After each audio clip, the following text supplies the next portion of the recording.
It's Andrew with All Things Fantasy, and in today's video, I want to do something a little bit different and talk about how to play against a pro in DFS. And so for this week, I decided to play against Peter Jennings, also known as CSURAM88.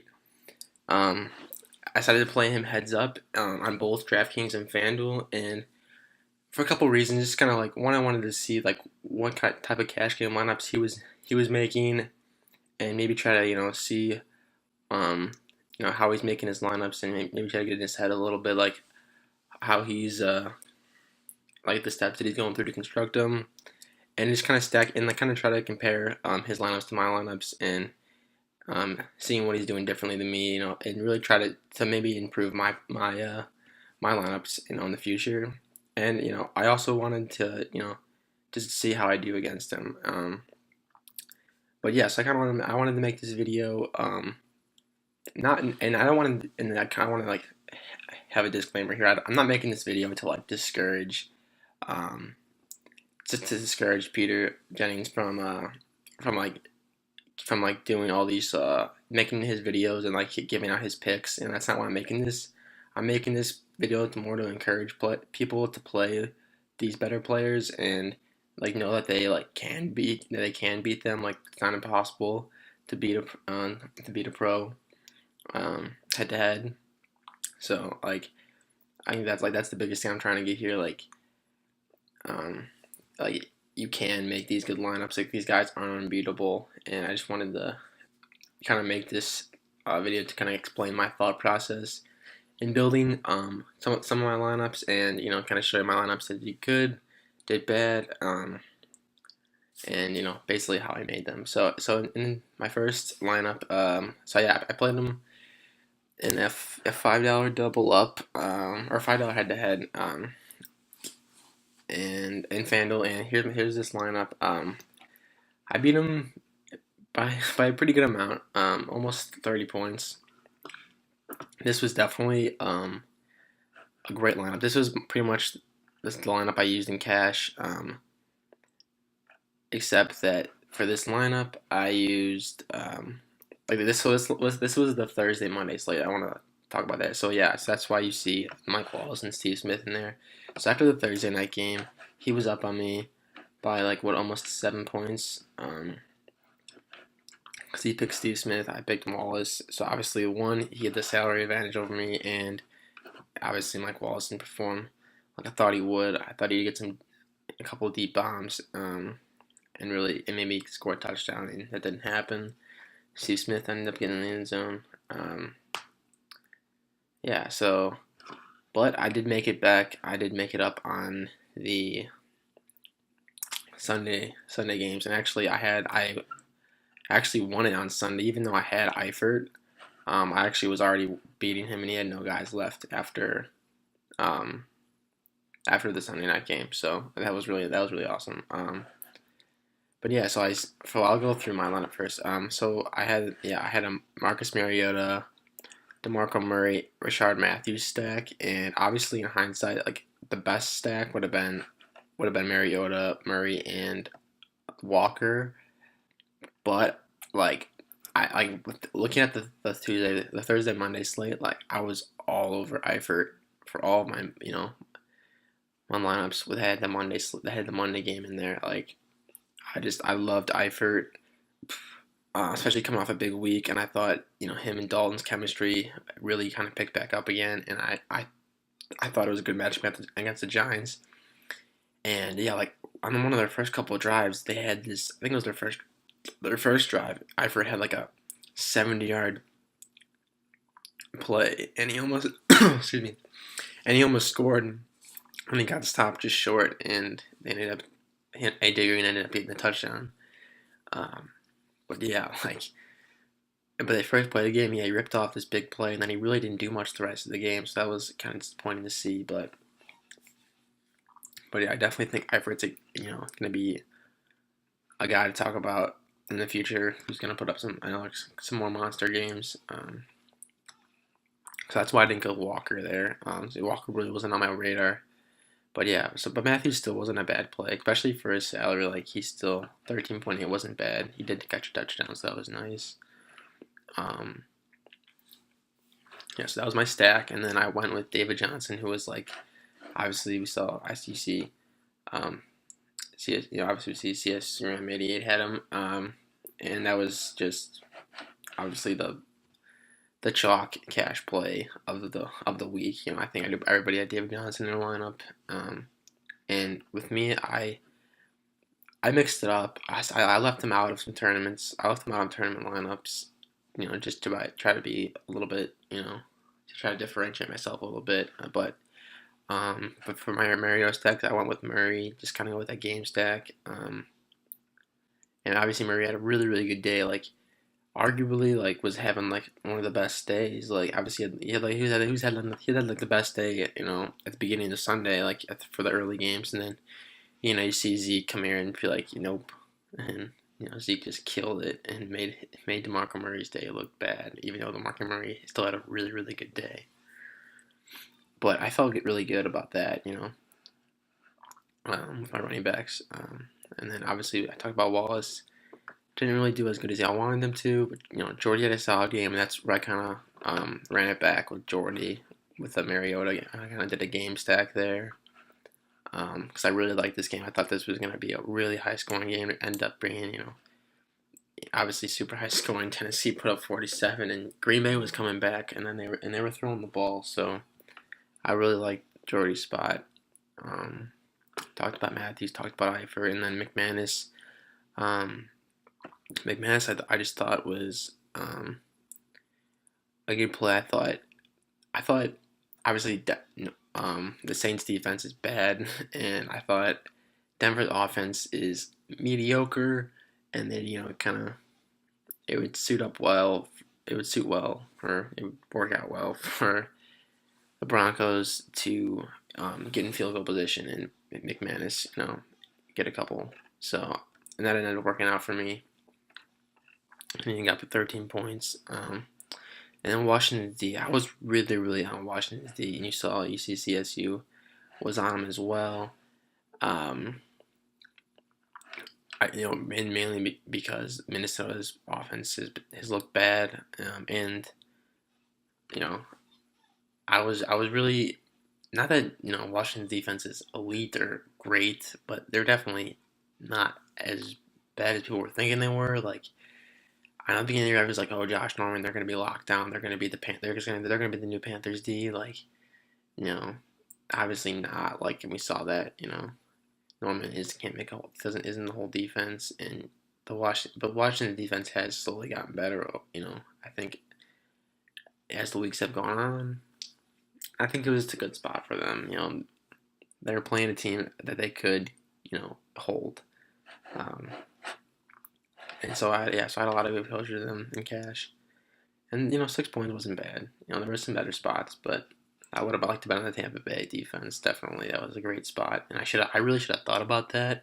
But I was a little scared because Cutler, he did look good against the Vikings, and obviously we saw it went complete 360 or 180, whatever you want to say, went completely the opposite direction, and he looked awful. But so let's go to CSURAM88's lineup, and he went with a no stack, which I thought was very interesting when I saw his lineup.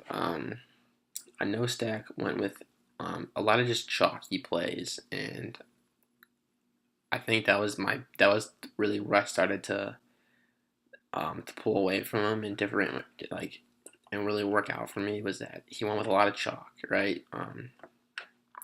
Redskin defense was pretty chalky, but Alshon was really, really chalky. He had a dud game. I had Alshon in lineups. I didn't use him in this lineup though.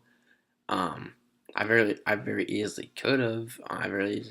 Put him instead of Wallace. I think I had salary left.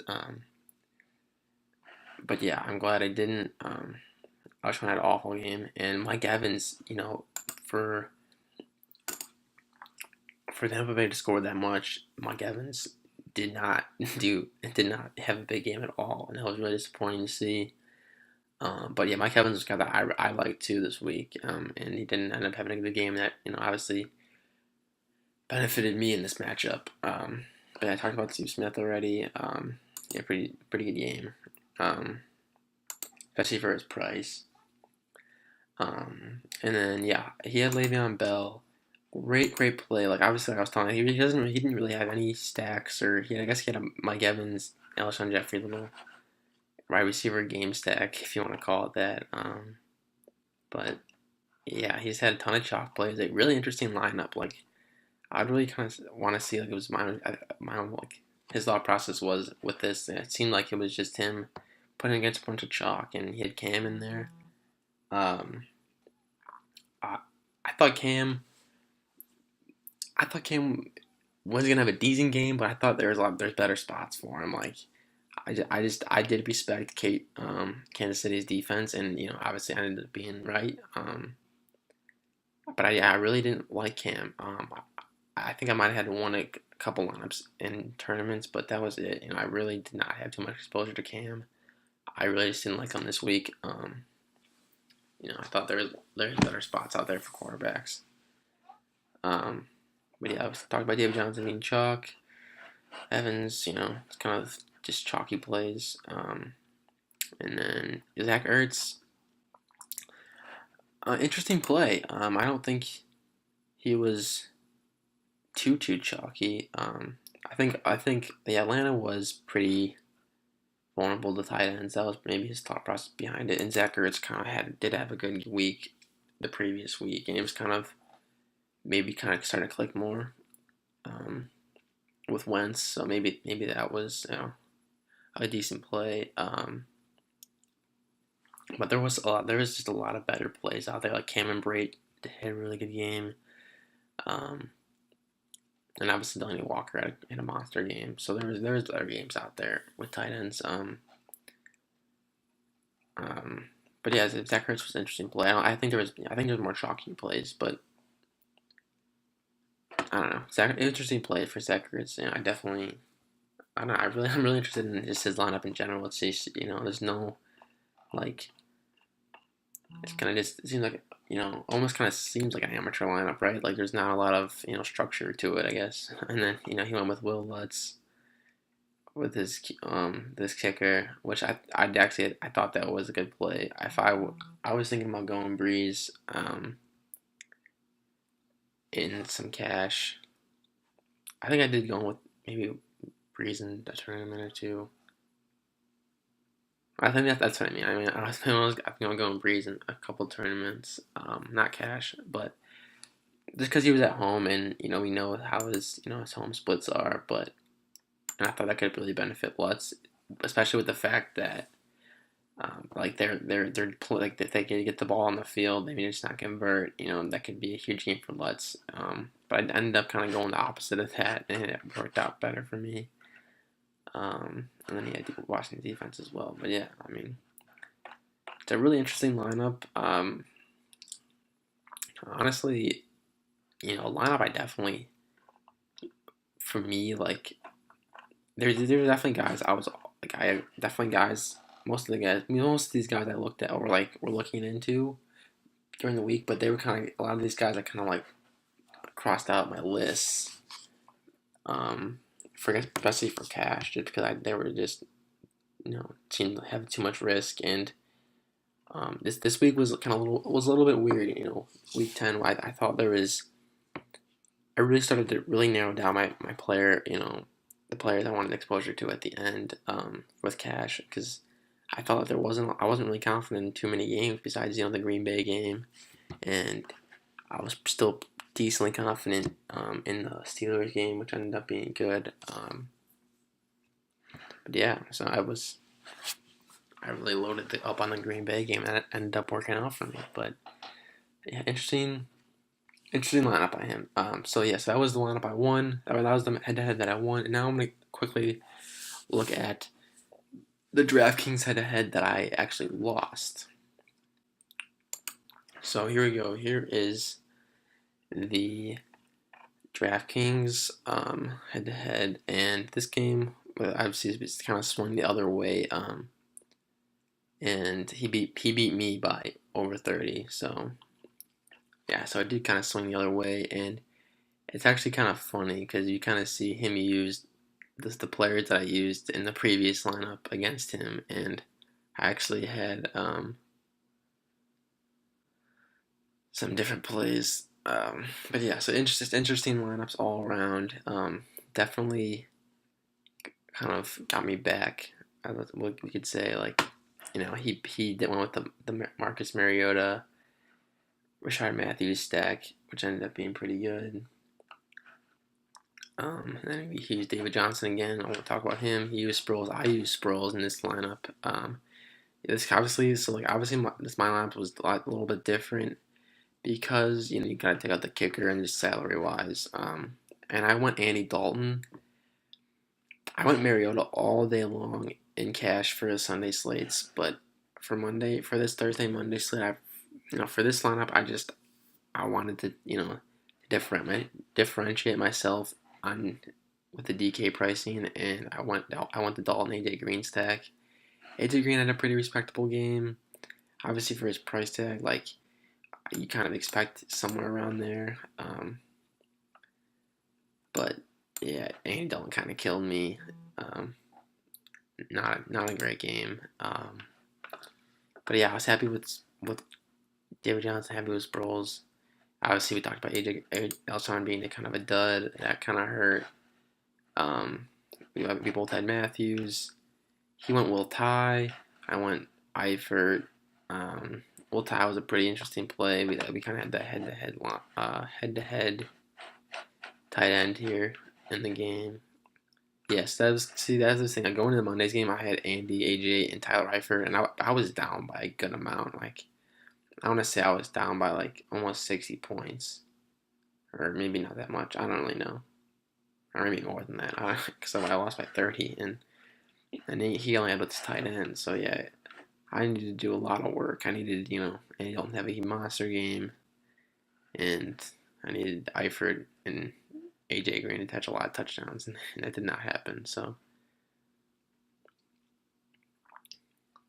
yeah, I mean, Eifert, 4 yards off the 100-yard bonus, and AJ, wasn't really getting it. AJ didn't get the 100-yard bonus, and Andy Dalton fell short of the 300-yard bonus. So, like, a game didn't really work out for me. I thought it was going to be a little bit more higher scoring than it was. But yeah, and then the flex, he had Melvin. So interesting. Like, if you looking at it, he went really, really expensive with some of these spots. Obviously, cheap with Sproles, so did I. Honestly, our lineups are really similar here, except he had Mariota and Brown. I have Dalton and Green. That's like really the only differences for like the top players. And this is really the bottom three is really where it differentiates. He went cheap with the Will Ty and the Jags, and went Gordon. I went kind of expensive and got Eifert, which obviously really didn't make it. It wasn't too big of a difference. It wasn't really worth paying up for Eifert. Could have paid down and got somebody, Will Ty. And then Inman, I thought Inman was a good play, good cheap play, and ended up not being terrible for his price, but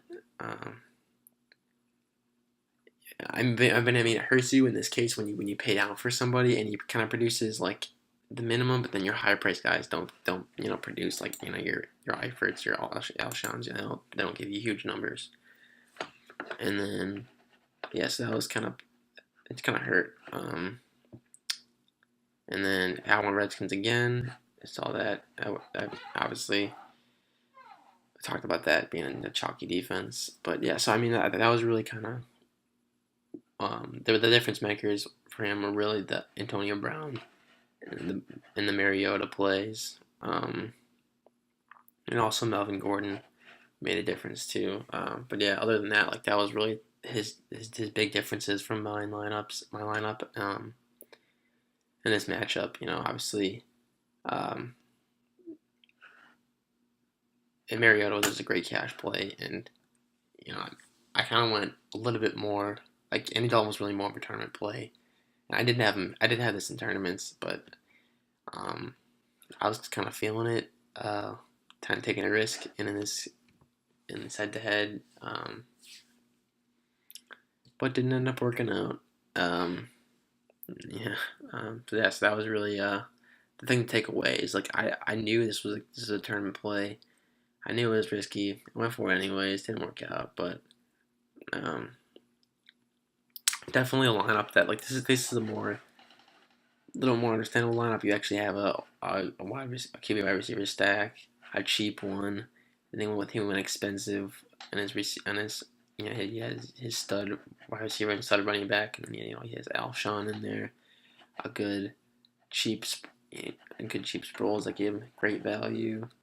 Um, Will Ty, Will Ty gave him really good value, and then Melvin Gordon and Jags. He wanted to be really big on the Jags. It didn't end up working out for him at all, but um, yeah, Houston Jackson game I really kind of faded. I was like,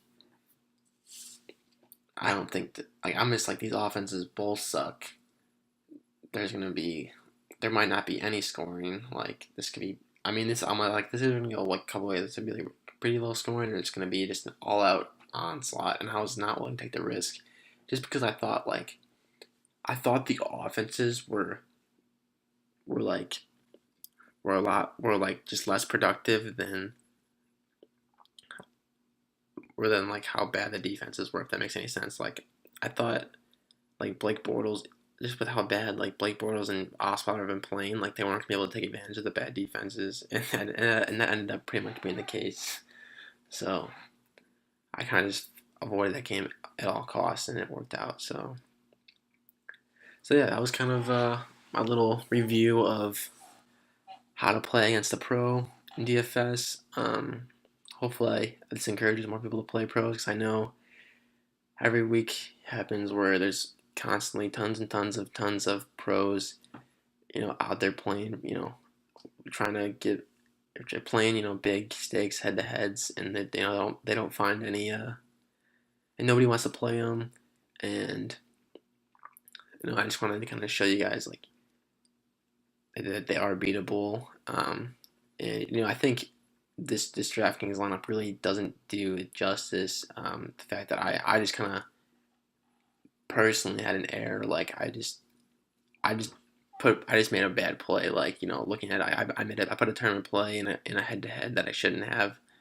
I really just did it to try to differentiate myself because I knew he'd probably be on the Mariota stack, and he was. So um, didn't work out for me. I think the big thing to take away was that FanDuel I was fire, and I think that was the thing that kind of screwed him over. He wasn't on Mariota and FanDuel, and he went with kind of more of a GPP play. So we kind of swapped bad lineups and kind of broke even on each other here. So, but I definitely, hopefully, this video encouraged some people.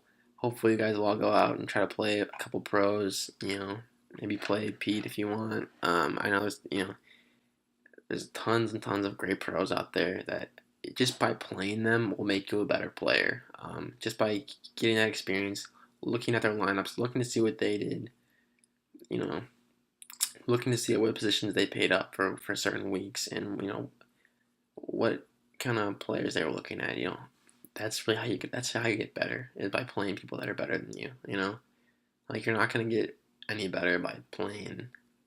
You're not gonna be getting any better by playing in tournaments and seeing your lineups not hit every week, and then be like, oh, what am I doing wrong? And then you look at the winner, and you're like, you see all these great